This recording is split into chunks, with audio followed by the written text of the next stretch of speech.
Avis vascular centre మన దేశంలోనే the best varicose vein hospital. నమస్తే, మీరు చూస్తున్న సుమన్ టీవీ. నేను మీ కీర్తి. మనిషికి అనేక సమస్యలతో సతమతం అవుతూ ఉంటాడు. ఎందుకు అలా జరుగుతుంది అంటే, ఏ పని చేసినా ముందడుగు పన్నదు. ఒక అడుగు ముందుకు వేస్తుంటే 10 అడుగులు వెనక్కి లాగుతుంది అన్న చందాగా ఉంటుంది. ఇహ కష్టాల గురించి చెప్పక్కర్లేదు. ఈ పితృపక్షాలని ముఖ్యంగా ఇలాంటి సంఘటనలు జరుగుతున్నప్పుడు ఎలా సద్వినియోగం చేసుకొని వాటి నుంచి బయటపడొచ్చు అనే విషయాలు మనకు తెలియజేయడానికి 2009 నుంచి 30,000కు పైగా జాతకాల పరిశీలనలు చేసి, అలాగే 2013 నుంచి పితృదోష నివారణ కార్యక్రమాన్ని స్వయంగా జరిపించిన ప్రముఖ ఆస్ట్రాలజర్ బ్రహ్మశ్రీ నందిబట్ల శ్రీహరి శర్మ గురుగారు మనతో పాటు ఉన్నారు. నమస్తే గురుగారు. వాగర్థావివ సంపృక్తౌ వాగర్థ ప్రతిపత్తయే జగతః పితరౌ వందే పార్వతీ పరమేశ్వరౌ. ఆదిత్యాయ చ సోమాయ మంగళాయ బుధాయ చ గురుశుక్రశనిభ్యశ్చ రాహవే కేతవే నమః. శృంగేరి జగద్గురు పీఠాధిపతులకి, కంచి పీఠాధిపతులకి నమస్కారములు తెలియజేసుకుంటూ కార్యక్రమాన్ని ప్రారంభిద్దాం. గురుగారు, మనిషి అంటేనే కష్టాలు అన్న చందగా నడుస్తా ఉంది జీవితం. ముఖ్యంగా ఈ కలియుగంలో చూసుకుంటుంటే, ఇందాక నేను చెప్పినట్టుగా ఒక్క అడుగు ముందుకు వేద్దామంటే 10 అడుగులు కష్టాల రూపంలో వెనక్కి లాగుతా ఉన్నాయి. సో ఎందుకు ఇలా జరుగుతుంది? పితృ కార్యక్రమాలు అన్నట్టు, అలాగే పితృ రోజులు అంటూ ఉన్నాం కదా, మరి ఈ రోజుల్ని ఎలా సద్వినియోగం చేసుకుంటే మనుషులు కాస్తైనా బయటపడతారు అంటారు? మీరన్న మాట చాలా వాస్తవం. కారణం ఏంటంటే, ప్రస్తుతం ఉన్నటువంటి సమాజంలో సమస్య లేని మానవుడి జీవితం అంటూ లేదు. ప్రతిరోజు ఏదో ఒక సమస్యతోనే సతమతం అవుతున్నాడు. కామన్ అయిపోయింది. సమస్యలు లేకుండా సంతోషంగా ఈ రోజు నేను ఉన్నాను అని వేళ్ల మీద లెక్క పెట్టవచ్చు. మరి ఈ సమస్యలు అలవాటైపోయింది మనకు. వాస్తవానికి అదే జీవితం అన్న చందగా నడుస్తుంది. జీవితం అంటేనే మనిషి బ్రతుకే సమస్య. కానీ ఈ సమస్యలతో పోరాడి గెలవాలి తప్ప ఓడిపోయామనేటువంటి బాధ మనకు కలగకుండా ఉండకూడదు. మానవ నైజమే కాదది. కాబట్టి ప్రతి సమస్యని ఎదుర్కోగలిగే సామర్థ్యం రావాలి ప్రతి మనిషికి కూడా. అది ఎలా సంభవిస్తుంది? Right attitude, right thinking, right implementation, right projection, right planning, మీరు అన్నట్టు రైట్ అప్రోచ్, ఇవన్నీ పాజిటివ్లో ఉండాలి. ఇందులో ఏదో ఒక్కటి మిస్ అయినా కానీ మానవుడు చాలా మటుకు రాంగ్ డైరెక్షన్లో వెళ్ళిపోతాడు. ఇది మిస్ అవ్వకుండా ఉండాలి అని అంటే మనకు దేవతా అనుగ్రహము కావాలి. దేవతలంటే మనం పూజించే బ్రహ్మ, విష్ణు, మహేశ్వరులు, దుర్గాదేవి ఇలా కాదమ్మా. దేవతలు అనంటే గుర్తుపెట్టుకోవాలి, వీక్షించేటువంటి సుమన్ టీవీ ప్రేక్షకులు కూడా, మానవ లోకానికి సంబంధించి మనుష్యులని మానవ జన్మ ఎత్తిన తర్వాత ఆ మానవ జన్మని ఉద్ధరించే వాళ్ళు మాత్రం కేవలం పితృదేవతలే. ఇది గుర్తుపెట్టుకోవాలి. మీరు ఎప్పుడు అంటుంటారు, మనకు ఏమంటారు, చేతిలో సంకలో పిల్లిని పెట్టుకొని ఊరంతా తిరిగినట్టు, చేతిలో సిద్ధన్నాన్ని పెట్టుకొని అన్నం కోసం ఎదురు చూసినట్టు. ఇది కదా తెలుసుకోవాల్సినటువంటిది. గుర్తుపెట్టుకోవాలమ్మా, మానవుడి జీవితాన్ని, మనుష్యుణ్ణి జీవితంలో వాడికి ఏం కావాలని చూసి పెట్టుకునేదంతా పితృదేవతలే. ఈ పితృదేవతలు ఎవరు? వసు, రుద్ర, ఆదిత్య రూపంలో ఉంటారు. వసు అంటే ఇప్పుడు నాన్నగారు చనిపోయారు అనుకోండి, వాళ్ళు వసు రూపంలో, వసు గణంలో చేరుతారు. తాతగారు చనిపోయారు, ఏమవుతుంది? రుద్రగణంలో చేరుతారు. ముత్తాతగారు ఆదిత్య గణంలో ఉంటారు. ఈ 3 వ్యవస్థలు ఎల్లప్పుడూ ఈ మానవ లోకాన్ని కనిపెట్టుకొని కాపాడుతూ ఉంటుంటాయి మానవులని. కాబట్టి ఈ 3 వ్యవస్థల్ని ఎప్పుడైతే సంతోష పెడుతుంటామో మనకు అన్ని విధాలుగా మనకు యోగాలు, భోగాలు, సుఖములు, సంతోషాలు సకాలానికి అన్ని జరిగిపోతుంటాయి. ఈ రోజుల్లో సకాలానికి అన్ని జరుగుతున్నాయా? అసలు ఉన్న తల్లిదండ్రులనే భూమి మీద ఉన్న వాళ్ళనే లెక్క చేస్తున్నారా గురుగారు? లేని వాళ్ళకి ఇంకా పిండ ప్రదానం తర్వాత సంగతి. అనుభవిస్తున్నా కూడా తెలుసుకోవట్లేదు. పిండ ప్రదానం అనేది ఒక సెక్షన్. ఇప్పుడు చాలా మటుకు సమస్యలు ఎదుర్కొంటున్నారు అంటే వాటికి ప్రధానమైనటువంటి కారణం పితృదోషం. ఎలా సంప్రాప్తం అవుతుంది, ఎలా తెలుసుకోవాలి అనే విషయం గురించి పూర్తిగా తెలుసుకుందాం. అయితే ఇప్పుడు మీరు అడిగినందుకు ఈ యొక్క పితృపక్షాలు, పితృదేవతల్ని ఆరాధన చేయడానికి చాలా అనువైనటువంటి కాలం. ఇది మిస్ అయ్యామా మళ్ళీ వచ్చే సంవత్సరం వరకు మనం ఎదురు చూడక తప్పదు. మిగతా అమావాస్య తిథిలో మిగతావన్నీ పితృదోష నివారణకి బాగుంటాయి. పితృదోషము వేరు, పిండ ప్రదానం వేరు. ఇది తేడా తెలుసుకోవాలి. అయితే ఇక్కడ గమనించాల్సినటువంటి అంశం ఏంటంటే, ఇంతకుముందు చెప్పినట్టుగా సమస్య లేని మానవుడు అంటూ లేడు. కానీ సమస్యల నుంచి బయటపడాలంటే ఈ యొక్క 3 దేవతల యొక్క అనుగ్రహం మనకు కలగాలి. అంటే జాతకం లేని వాళ్ళు కూడా ఎస్ మా ఇంట్లో పితృదోషం ఉంది అని తెలుసుకోవడం కూడా ఎలాగో దయచేసి తెలియజేయండి గురువు. తప్పకుండానమ్మా. ఇప్పుడు మనం చెప్పుకోబోయేటువంటి సమస్యలు ఏవైతే ఉంటాయో అది 100కి 99 కుటుంబాల్లో ఉంటున్నాయి. కాబట్టి అందరికీ పితృదోషము ఉన్నట్టే లెక్క. కాబట్టి నా అనుభవంలో 2013 నుంచి వేల సంఖ్యలో ప్రతి నెల పితృదోష నివారణ కార్యక్రమాలు అనేటివి జరిపిస్తూ వస్తున్నాం. అందరూ చెప్పినటువంటి మాట ఏంటంటే, మీ దగ్గర ఈ కార్యక్రమం చేయించుకున్న తర్వాత ఏదో ఒక బరువు తొలగిపోయింది, సంతోషంగా ఉన్నాం, కుటుంబ సభ్యులు ఆనందంగా ప్రేమగా ఒకళ్ళకొకళ్ళం మాట్లాడుకుంటున్నాం, గౌరవించుకుంటున్నాం, ఒకరి మాట వింటున్నాం, మా పిల్లలకి వివాహాలు అయ్యాయి, ఉద్యోగాలు వచ్చాయి, H1B వీసాలు, గ్రీన్ కార్డులు వచ్చాయి, ఇలా కొంతమంది సంతానం కలిగింది, ఇలా కొంతమంది మాకు ఇల్లు అప్పు ఉండింది చాలా మటుకు తీర్చుకోగలిగాము, లేదా ఇల్లు కొనుక్కోగలిగాము, ఇలా ఒకటా రెండా వాళ్ళు ఏదైతే ప్రధానంగా కావాలని కోరుకుని సంవత్సరాల తరబడి కష్టపడుతుంటారో ఆ కష్టమంతా ఈ పితృదోషం తొలగించుకున్న తర్వాత మెల్లమెల్లగా కష్టాలన్నీ తొలగిపోయాయి. అయితే చాలామంది చేస్తున్నటువంటి మిస్టేక్లు ఏంటనంటే, అసలు ఈ పితృదోషం అంటే ఏంటి తెలుసుకోకుండానే, ఈ పితృదోషము అనేటువంటిది ఎక్కడ సరిగ్గా చేయించగలుగుతున్నారని తెలుసుకోకుండానే ఏదో కొంతమంది ప్రలోభాలకి గురవుతున్నారు. ఇప్పుడు ఉదాహరణకు చెప్తానమ్మా. ఇప్పుడు చాలామంది బయట ఏం చేస్తున్నారంటే, ఈ పితృదోషం ఎలా ఉంటుందనంటే కొన్ని నక్షత్రాల్లో పుడితే పితృదోషం అని చెప్తున్నారు. వాస్తవానికి నక్షత్ర జనన దోషం ఉంటుంది. కొన్ని దుష్ట నక్షత్రాలలో జన్మిస్తే, ఉదాహరణకి భరణి నక్షత్రము, కృత్తికా నక్షత్రము, మూలా నక్షత్రము, ఇలా కొన్ని నక్షత్రాలు 9 నక్షత్రాలు ఉన్నాయి, 27 నక్షత్రాలు. ఈ 9 నక్షత్రాల్లో పుడితే నక్షత్ర జనన దోషం అంతే తప్ప, ఇప్పుడు కొంతమంది ఏం చేస్తున్నారు, ఉన్నవి 27 నక్షత్రాల్లో 19 నక్షత్రాల్లో పుడితే పితృదోషం అని చెప్పి ఎన్కాస్ట్ చేసుకుంటున్నారు, మోసం చేస్తున్నారు. అందరికీ ఉండదమ్మా. కాకపోతే ఇక్కడ మనం చెప్పుకోబోయేటువంటి లక్షణాలు కనుక ఉన్నట్లయితే అది పితృదోషంగానే గమనించాలి. ఈ పితృదోష నివారణకి మన పీఠం ఆధ్వర్యంలో ఈ నెల 19వ తారీఖు రోజున సశాస్త్రీయ విధానంగా జరిపించడం జరుగుతుంది.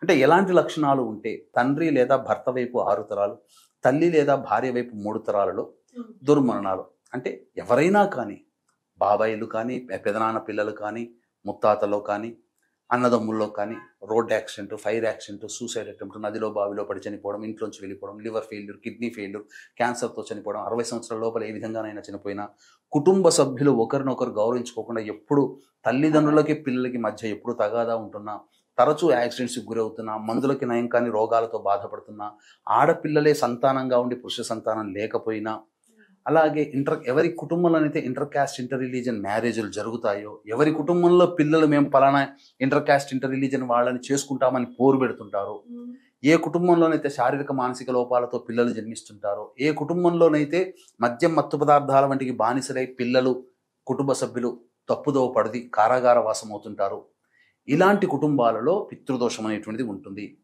ఎవరైనా కానీ అల్పాయుష్ అంటే 60 సంవత్సరాల లోపల కుటుంబ సభ్యులు ఏ విధంగానైనా చనిపోయినా అది పితృదోషమే.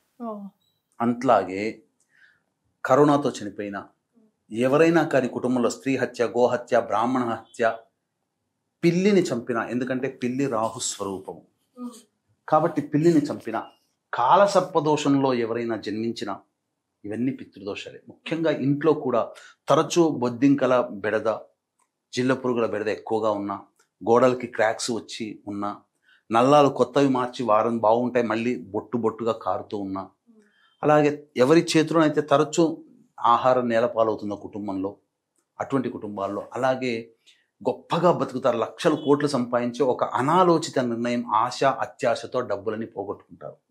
అలాగే మేము మా కోరిక కోసం తిరగని చెట్టంటూ లేదు, మొక్కని దైవం అంటూ లేదు అని చెప్పి వాపోతూ ఉండే దేవుడు లేడు అనే స్థితికి చేరుకుంటారు, ఆ కుటుంబంలో పితృదోషం ఉంటుంది. అలాగే ఇప్పుడు వీక్షించేటువంటి ప్రేక్షకుల వాళ్ళతో పాటు వివాహమైనటువంటి కొన్ని కుటుంబాలు ఉంటాయి.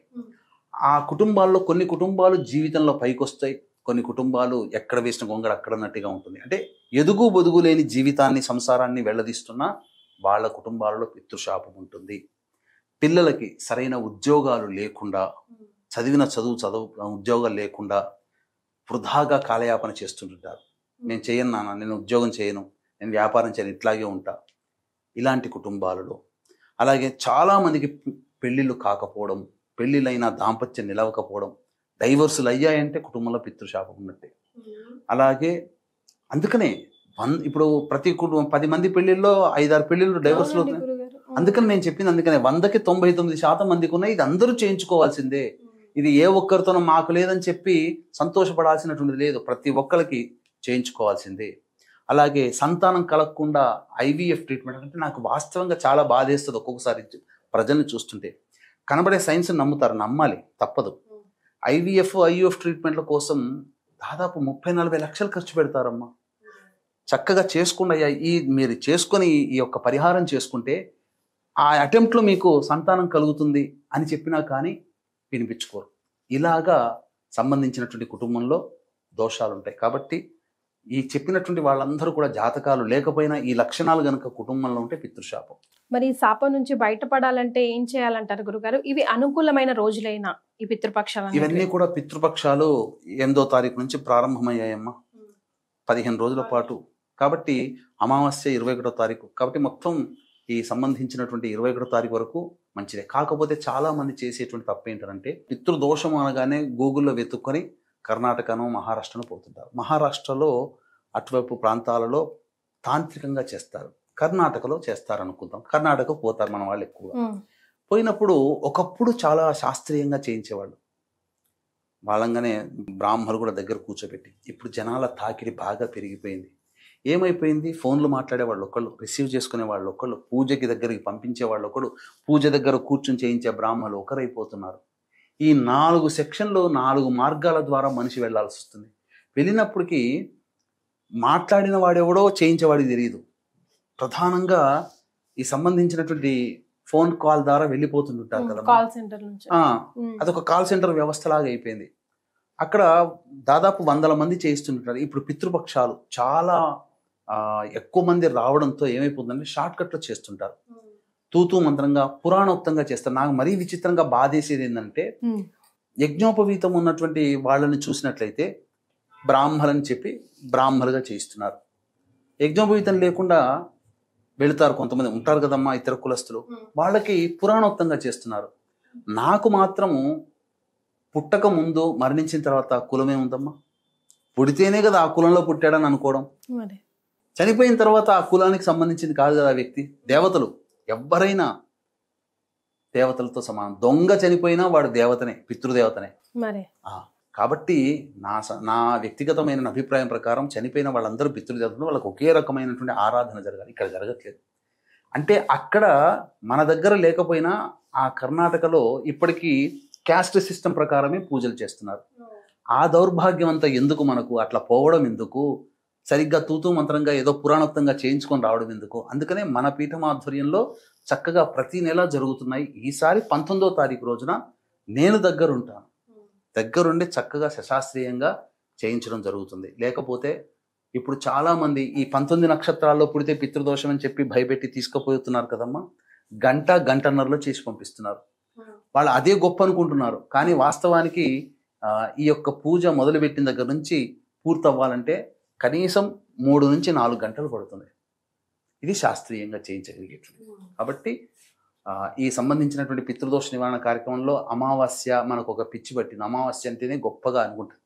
కానీ ఇప్పుడు శివరాత్రి రోజున శివాలయం, తొలి ఏకాదశుల రోజున విష్ణు దేవాలయంకి వెళితే సంతోషంగా చూస్తామా, కనురెప్ప వాల్చే లోపల పక్కకు జరిగిపోతాం మనం.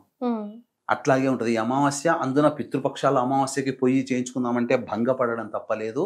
వాళ్ళు చాలా షార్ట్ కట్గా చేయిస్తారు, సంతృప్తిగా ఉండదు.